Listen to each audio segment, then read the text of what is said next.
فرما دے گا. غور کیجیے. لیکن بڑی بدنصیبی کی بات ہے کہ آج ہم دیکھ سکتے ہیں کہ آج لوگوں کا ضمیر اس قدر مردہ ہو چکا ہے، یہ بتانے کی ضرورت نہیں ہے. اگر کھانے کی دعوت نہ ہو تو کوئی محفل میلاد میں آنے والا بھی نہیں ہے. آج مسلمانوں کا ضمیر مردہ ہو چکا ہے.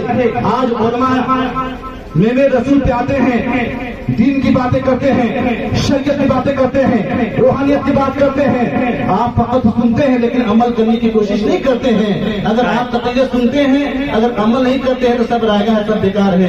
اگر علم ہو تو علم کے اعتبار سے عمل کی ہونی چاہیے. لیکن غور کیجیے گا، یہ علماء کا احسان عظیم ہے. یہ علماء اہل سنت میرے رسول پہ بیٹھ کر شریعت کی بات کرتے ہیں، طریقت کی بات کرتے ہیں. ہم نے اور آپ میں بہت ایسے لوگ ہیں جو اپنے دین سے واقف بھی نہیں ہے، شریعت کے مسائل کو نہیں جانتے ہیں. انہوں نے کبھی اپنا قدم بدرتوں میں نہیں رکھا. بہت ایسے بزرگ نوجوان ایسے بھی یہاں پہ موجود ہوں گے جنہیں قرآن بھی پڑھنا نہیں آتا. اور بہت ایسے لوگ ہیں جو نمازیں بھی نہیں پڑھتے ہیں. اور ہمیں رات میں کچھ ایسے بھی لوگ ہوں گے کہ اب تک اتنی عمر ہو چکی لیکن ابھی تک انہوں نے فجر کی نماز بھی نہ پڑھی ہو. اور بہت ایسے لوگ ہیں، یہ اللہ کا کرم ہے کہ اللہ رب العزت نے جمعہ کو فرض کرا دے دیا. کم سے کم جمعے کے دن یہ مسلمان جن کا زمین مردہ ہو چکا ہے اور دین سے غافل ہو چکے ہیں، شریعت سے الگ ہٹ کر زندگی گزار رہے ہیں، کم سے کم جمعہ کے دن غسل کر کر خوشبو لگا کر ٹوپیاں پہن کر مسجد آ جاتے ہیں.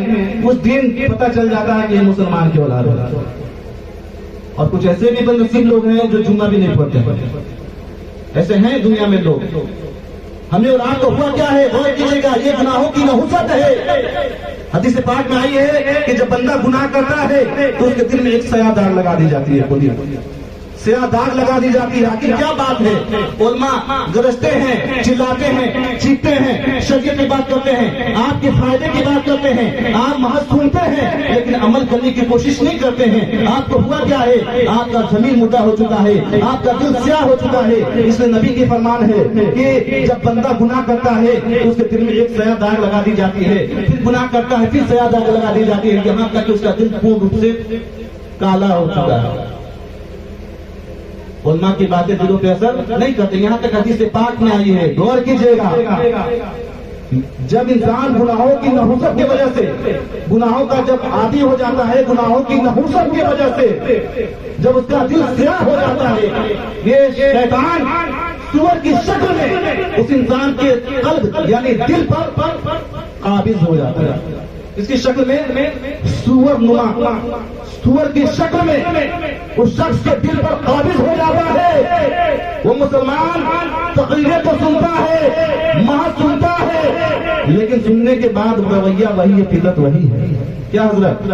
آج کسی بھی ٹاپک پہ، کسی بھی موضوع پہ اگر آپ علم حاصل کرنا چاہتے ہیں تو آپ نیٹ کے مادھیم سے حاصل کر سکتے ہیں. اگر آپ کا کوئی چہیتا مقرر ہو، ہر مقرر ہر انسان کا چہیتا نہیں ہوتا ہے.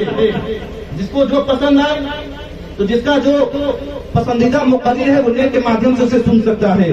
اگر کسی شخص کا پسندیدہ کوئی شاعر اسلام ہے تو اس کی نعت کو نیٹ کے ذریعے سن سکتا ہے. سوال یہ پیدا ہو رہا ہے جب اتنی اصلاحی تقریریں ہو رہی ہیں، ہر جگہ ہر علاقے میں کانفرنس کی محفل کا انعقاد کیا جا رہا ہے اور نیٹ کے مادھیم سے بھی آپ دیکھ رہے ہیں، بہت ساری تقریریں سن رہے ہیں، تو ہونا یہ چاہیے کہ دن پر دن اور زیادہ ہمارے سماج میں سدھار پیدا ہونی چاہیے.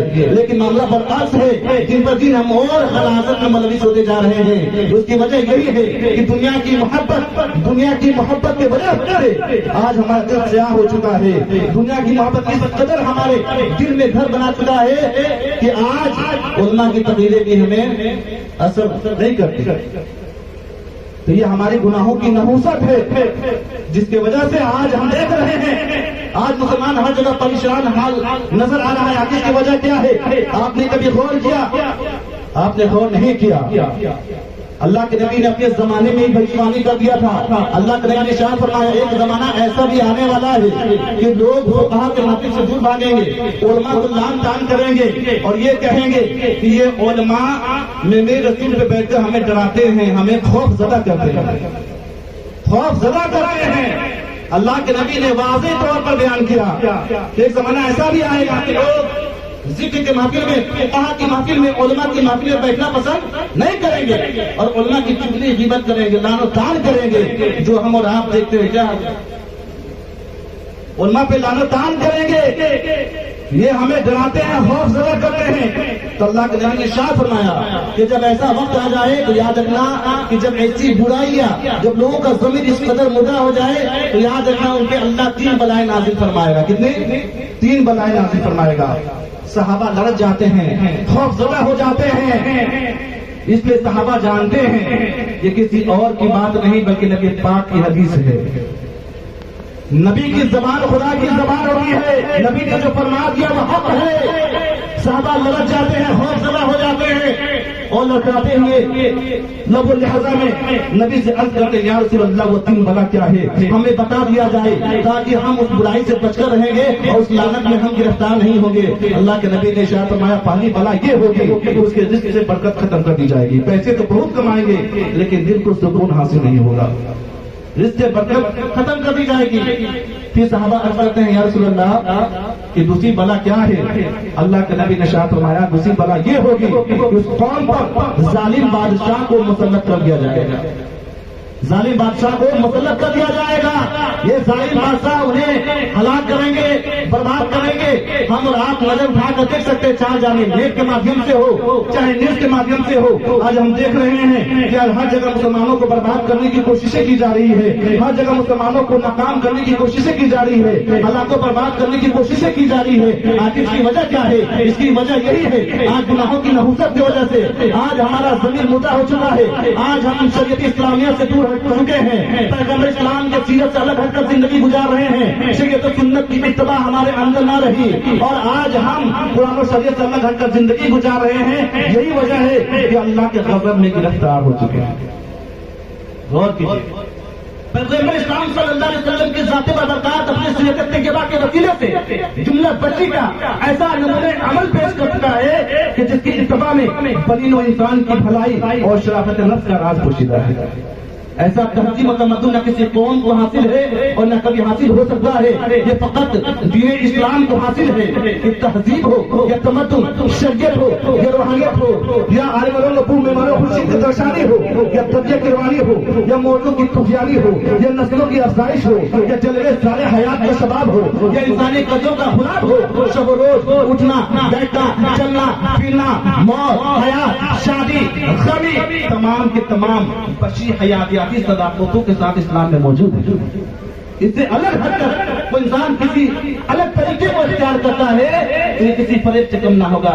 عشق و الفت کا معیار کو دیکھے تو ویسے کرنی کا ذرا پیار کو دیکھے تو پھر کہیں دنیا میں جاننے کی ضرورت کیا ہے؟ سیرت سید ابرار کو کوئی دیکھے تو If you want to be successful, if you want to be progress, the existence of the Prophet of Islam, existence of Prophet of Islam is a specimen to us. By this you can understand what is the meaning of Islam. Islam is the meaning of peace in which we get a lot of pocket of humility and moral and purity of soul.